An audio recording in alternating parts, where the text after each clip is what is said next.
Hello, world, and welcome to Creating Light with Kelsey. Today, I want to talk about our gifts that our soul came here to live out on earth on this wonderful game of life.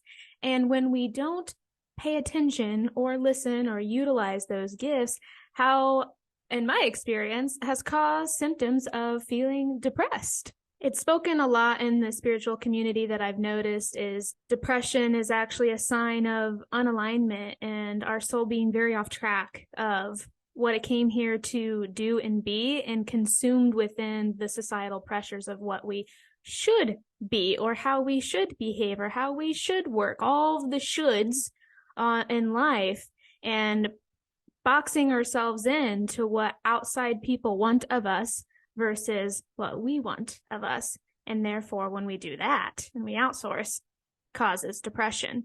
I am a firm believer in that as well. A lot of times depression is trying to get your attention of something is not right here. Something's going on, either it's trauma unaddressed, which we talked about last episode with the Underworld Year 3. I addressed that topic briefly. And or it's our human selves living out a life that our soul did not come here to do. So then our soul is sad. Our soul is very sad. I've described this too as well when we're really living a life out of alignment as a slow soul death. And that's more so with the little things. Like if we're not really paying attention to what lights us up and how we want to navigate the world, those little decisions add up. So if you're going out to coffee when you don't really want to, or you're hanging out with a group of friends that you're just like, I am just hanging out with them because like it's familiar and comfortable, but I'm not like, you're not super excited or growing from it anymore. When you keep making those choices, it's just like it gets you a little off track, and then it's just slowly dying is your soul. And then time goes by and all of a sudden you're like, fuck, I'm depressed. What happened? How did I get here? And then the track back to alignment can be quite the process.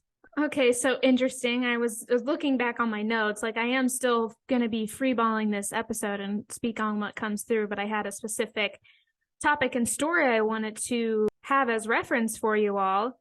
And right above this, so I wrote this, like, I don't even know how long before I wrote this note, but that means this was meant to be the next podcast episode. So this was above what I was originally going to talk about, and I didn't notice it until just now. I had wrote down, if you feel depressed when you're similar topic, but anyway, if you feel depressed when you're alone, that is probably a sensation that you need to sit with and then figure out every time you're alone if that depression comes along. But if you're not doing that and taking the time to be alone and sit in it, instead, when you're feeling depressed when you're alone, you try and distract yourself by doing things or hanging out with other people. You're actually avoiding the thing that's on your mind, body, and spirit that's trying to tell you something, that something's not right or something's not working in your life. But you'll never figure that out if you avoid and never give yourself that time to be alone and feel depressed. Because I've noticed that too. A lot of people, depression comes on at night when everything's quiet, no distractions, it's just you and your thoughts.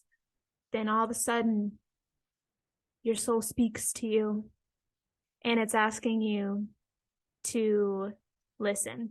It's giving you messages of what's working and what's not. And when you feel sad, like sometimes it's an emotional wave that's just coming through and just a little visitor, but sometimes it's your soul saying like, hey, we are sad because something in our life that we keep choosing to do in the way that we're living is not working. And we're always going to be sad if we keep choosing this. And that doesn't come up most of the time doesn't come up when you're out with friends and doing shit and, having a good old jolly time.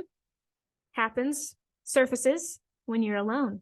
So a lot of people don't like to be alone. They can't escape their feelings. And when you're doing that, like, question yourself. Is it because I genuinely just enjoy connection, or I'm more of an extrovert, or am I avoiding alone time? Because when I am alone and it's just me and my thoughts, it's a scary place to be. Because if it is a scary place to be, that means it really desperately needs your attention. And it's not going anywhere. It's literally never going to go anywhere. And once you look at it and detangle it, it becomes less scary. Okay, and then on the same little rant, I wrote the sensation of feeling depressed. That is a signal telling you that you're out of alignment and you're meant to feel that. So you can figure it out and learn how to get in alignment, but you'll never figure it out if you keep distracting yourself. Look at that shit. That's just a little zinger that is correlated into the theme of this episode that I also wrote on my notes and never got to. But here we are today. So the note that I wrote today, what like inspired the topic is, running away from your gifts will result in feeling depressed. Even when you're like, shit, I'll say this, even when you're 99% in alignment and giving your gifts and in tune with it 99%. But if there's that one, even just the 1% of like, there's a little voice being like, hey, there's also this thing that you are meant to do for yourself and for others. And you're ignoring that 1%, but you're doing all the other shit of all the gifts and showing up and all the fun stuff, you'll still be feeling depressed in some ways and get random waves and stuff will feel off or not right, or you'll question like, what the heck is going on here? Or am I doing this correctly? And feel unfulfilled. It's just trickier to catch when it's only 1% versus like 50% or 60 or whatever. So for me in my life, and the story I have for you all today is I thought that, as you thought, I thought that I was, and I was, but it's just like, damn, didn't realize like a little bit off track can make you feel and question everything.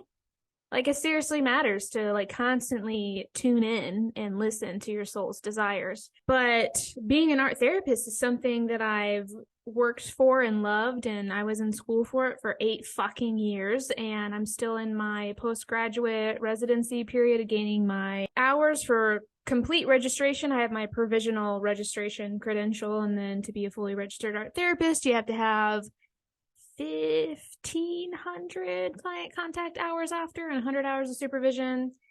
Then with life being fucking wild the last 6 months, it's really slowed down in the amount of people I've been able to see on a weekly basis. And I've had to take a pause on supervision because adulting. But I have like 20 hours of supervision left. That means I schedule meetings like whenever I can, so an hour long meeting to talk with a board certified art therapist, and then I have 300 client contact hours left, something like that, so I'm like months away of being done. So I'm at the very beginning of my career here, but then I have felt stagnant and I have felt my soul like not be excited in the way that I've been showing up for work, because I still love doing art and healing. Like that's just a part of my existence. Like that will actually never go away. That's quite intertwined, and I do it for and I know that because I've questioned that too. I was like, oh my God, I'm questioning my whole entire fucking life, and am I gonna be an art therapist anymore, like at all? What the hell do I do?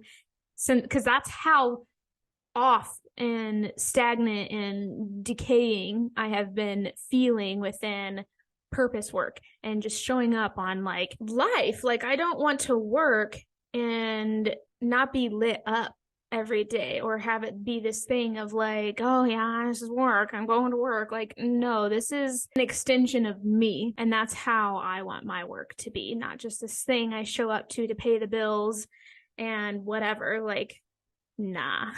But yeah, I was evaluating my career choice and because it wasn't feeling in the way that it used to feel. It was like something was missing, but it didn't make sense, because I was like, no, I'm here to do art and use art to help as a tool to help heal people. And I love the depth that I work with, and the trauma, and getting to that deep core wounds of people, and very like significant and severe trauma. Like I have the skills to hold that space and to help people build a life of healing from that and not be consumed in their trauma anymore. So I was like, that's why it was so confusing, because I'm here doing that, but then why am I feeling my soul die?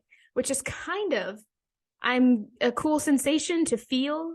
Like, I'm grateful to be able to feel that. And I come back to that statement a lot. Like, even when life can suck, I come into the notion of I'm so grateful that I feel everything now, because I used to not feel anything and I used to be completely numb. So even when things don't feel the best, I come back into gratitude of thanking my body for feeling now. I could feel my soul dying. Like, I know what that sensation feels like within my body. And I started to question what was right for me. With reflection, realizing I still do art a lot, and actively expressive art too, as a form of self-care and checking in, processing triggers, trauma, emotions. I do that for myself frequently. So I know that's still something that's in alignment for me to deliver to others. But another art form that I had forgotten about, in a way, that I also love deeply, and is something that makes my soul happy, which can still be used in a therapeutic way for healing, is dance. I lost touch with that part of myself. And when I was doing my study on myself, which I actually need to talk about that on the podcast soon, of when I was in grad school, I created a study of, figuring out and analyzing what the fuck self-care actually means after trauma, because it's way more than talking to friends, going to the beach, shopping, a bubble bath, art for art's sake, because there is a difference between expressive art and art therapy, to really dig into your emotions just for doing, compared to art for fun. Like, both are still necessary and essential for balance. But if you're only doing art for fun, but you think it's processing, you think it's addressing trauma in a way, it's not. Same thing with different types of journaling. Like, if you're like, yeah, I do self-care, I do journaling, like I manifest, I gratitude journal, all of that, but you never journal about your triggers and emotions, that's still not enough to be in tune and feel your feelings. So that was the point of my study, was figuring out and detangling the differences of, like, what is true self-care for the soul after trauma, for trauma recovery. Well, when I was creating that protocol, what I was doing, but which wasn't in the protocol, so it wasn't in the data or anything, but on my own, I started dancing again. And it became a habit to it's this thing called frequency dancing. One of my old coaches, Taylor Simpson, had talked about it. That's where I became introduced with the subject, was you just put on high vibe music for at least 10 minutes and you just move your body, and then it's moving stagnant energy around. And I started doing that and got in touch with that dance part of myself, and I realized how much my soul valued that and needs that to feel whole. But what I didn't realize was that needs to also be intertwined with work and how I'm working with people. So I was missing a piece to full alignment in the way that I show up with my gifts, because I was just sitting and doing art and I was feeling that. And that's where I was getting so antsy and starting to be really critical of myself, because I could feel that I could go even deeper with my clients, but I wasn't, even though, we go pretty fucking deep, but I was just like, dude, there's more here and I don't know what it is, but I'm missing something. And it's the body work, more somatic work, because the art gets deeper into the unconscious mind versus just talking alone. And in art therapy, there's still quite a bit of talking. And that's what I was kind of getting sick of. I was like, whoa, we still talk a lot of the session. And that's just not deep enough for me. But if I'm tying in art with somatic work through dancing, that's a whole other level. And we're moving around, because even sometimes creating art, you're just sitting and moving your arms. You're still very stagnant. You can be. That's how I was working. And it was pissing me off. And then, of course, when I realized that last month, of that through chaotic events. Because if you've been listening, I haven't revealed all of the chaos, but you know that I have been existing in chaos and divine restructuring. During that is when it landed. And my soul was like, hi, are you going to fucking pay attention now of you're missing this very important piece of yourself? And I came across, and I've been following him for a while, and it's his name is Sa. He created the SA method, somatic activated healing method, for teaching dance in a healing somatic way with meditation and mantras and breath work as well. He just created this course to where he's teaching teachers to be able to teach it. So I signed up for that, and it starts in January, and then I'll be certified by March and be a movement healer as well as an art therapist. And I can combine the two in the way that I work with people and sit less and move the body more and move the trauma through the whole being, because the body holds so much. And I can if you're listening, you can already tell the difference in my voice. Like, I'm fucking excited. And I already feel like so much is going to be opening up more. And this is also another indicator that, hey, maybe something is a little off. I launched my business September 27th. And honestly, it's been a little dead. It's been a little dead when before it was popping. But that was also because I was taking insurance back then. And now I'm not taking insurance. But I have felt, because my soul was dying, that energy radiates, and clients aren't going to be drawn to that shit. They know, like, even if they don't know, they know, and they won't come to you unless you are, abundance just won't be here unless you're in full alignment. So I already know, I'm like, oh my gosh, I'm choosing this. And guess what? I've had a few people reach out to me. It's still just art therapy based, but like, I'm getting there and stuff is already shifting. So when I have the certificate, I'm already so excited for the ways that I can change and shift in the way that I show up and deliver my healing and my gifts. And I don't feel fucking depressed anymore.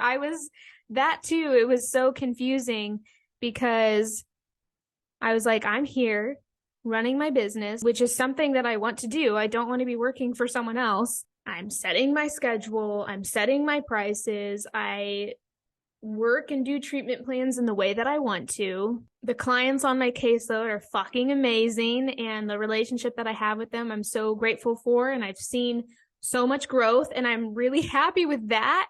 But yet I was still experiencing waves of feeling depressed. And for me, that's how I knew it was some kind of soul shift in the way of reconnecting to myself and my gifts and my desires. It wasn't the feelings of depression because I'm avoiding some type of trauma, because I've been tending to my emotional needs on a regular basis, and stuff has come up with trauma things and I've been giving it attention. So I was like, that's not it. So it's got to be the other thing. When it's more of a persistent thing versus a random wave of sadness. When it's like a random wave, I try not to question it too much. I just feel it and let it go. But when it's persistent, that's when it's like, okay, what are you trying to tell me? And I remember, like, I did dance as a kid, and in high school with the dance team there, it was like club dance or competitive dance is when I started when I was a kid, but it was in a small town. So we didn't really travel to compete. We just did shows for the entire town quite often, which was a lot of fun. And then I lost touch with it in middle school because we moved states, and I was just focusing on gymnastics then. Because it's like, as you get older, you kind of, if you're an athlete and your parents like put you in all these sports, you do like a fuck ton of different sports as a kid. And then as you get older, you got to like kind of focus on a couple. And for me, then my focus turned into gymnastics. Then I was at practice like 4 days a week for 4 hours as an 11-year-old. And then I was going to open gyms and things. So there wasn't a lot of room for other sports.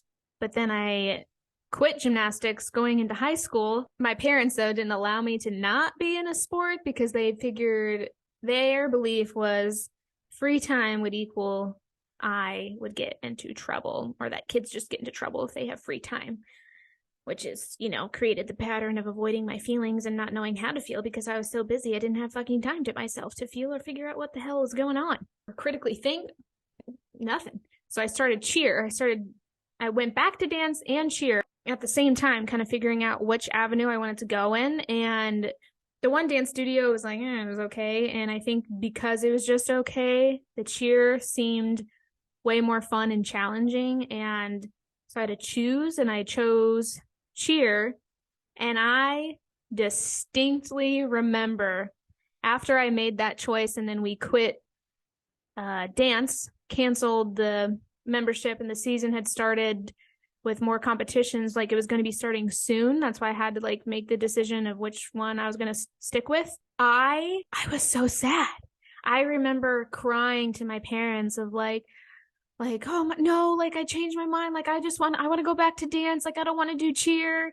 And they're like, I'm sorry, but you're going to have to stick it out. You're going to have to do cheer this whole year before you can go back to dance, because they already made all of the competition fees and payments. So they were like, you made the decision. So we went through with it, and it's done. It's done for this year, but you can go back.